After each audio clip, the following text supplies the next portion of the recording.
প্রিয় চাকরি প্রত্যাশী বন্ধুরা, আসসালামু আলাইকুম। আশা করি আল্লাহর রহমতে আপনারা সকলে ভালো আছেন।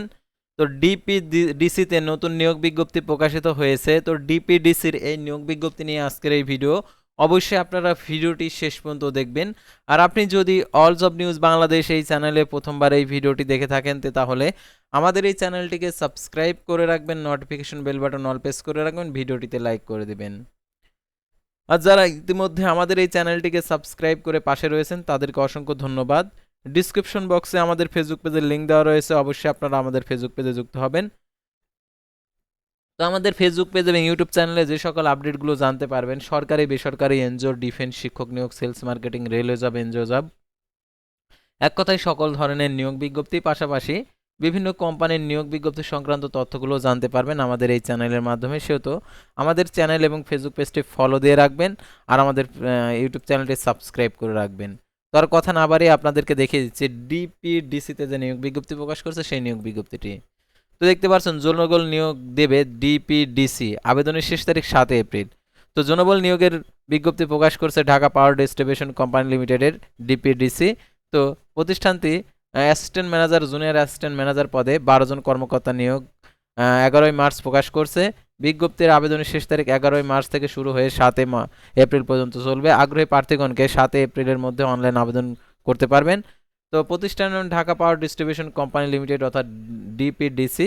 তো পদের নাম অ্যাসিস্ট্যান্ট ম্যানেজার, পদের সংখ্যা 5টি। বেতন, মূল বেতন 51,000 টাকা। সুযোগ সুবিধা দেখতে পাচ্ছেন বাড়ি ভাড়া 50 থেকে 60%, উৎসব বোনাস, বৈশাখী ভাতা, প্রভিডেন্ট ফান্ড, গ্র্যাচুইটি, চিকিৎসা ভাতা। তো এটার জন্য যোগ্যতা সিএসই, আইটি, ইসিই, তারপরে ইটিই, সংশ্লিষ্ট বিষয়ে স্নাতকোত্তর ডিগ্রি, জিপিএ সিজিপিএর 5 পয়েন্ট স্কেলে 4-এর মধ্যে ন্যূনতম 4 এবং 4 পয়েন্ট স্কেলে 3 থাকতে হবে। শিক্ষা জীবনে কোনো প্রকার তৃতীয় বিভাগ শ্রেণী গ্রহণযোগ্য নয়। আর তারপর দেখতে পাচ্ছেন এখানে যে পদের নাম জুনিয়র অ্যাসিস্ট্যান্ট ম্যানেজার আইসিটি, এর সাথে পদের সংখ্যা 7টি। এটা 39,000 টাকা বেতন। দেখতে পাচ্ছেন এখানে বাড়ি ভাড়া 50 থেকে 60%।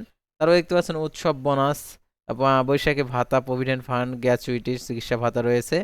কম্পিউটার ইঞ্জিনিয়ারিং আর শিক্ষাগত যোগ্যতা computer engineering, telecommunication, data communication, networking, technology সংশ্লিষ্ট বিষয়ে কমপক্ষে ডিপ্লোমা ইন ইঞ্জিনিয়ারিং অথবা স্নাতকোত্তর ডিগ্রি থাকতে হবে। জিপিএ 5 পয়েন্ট স্কেলে 4 থাকতে হবে, 4 পয়েন্ট স্কেলে 3 থাকতে হবে। শিক্ষা জীবনে তৃতীয় বিভাগ শ্রেণী গ্রহণযোগ্য নয়। তো চাকরির ধরন উভয় পদে চুক্তিভিত্তিক, প্রাথমিক 3 বছর এবং পারফরমেন্সের ভিত্তিতে 60 বছর পর্যন্ত নবায়নযোগ্য। প্রার্থীর বয়স 32 বছর।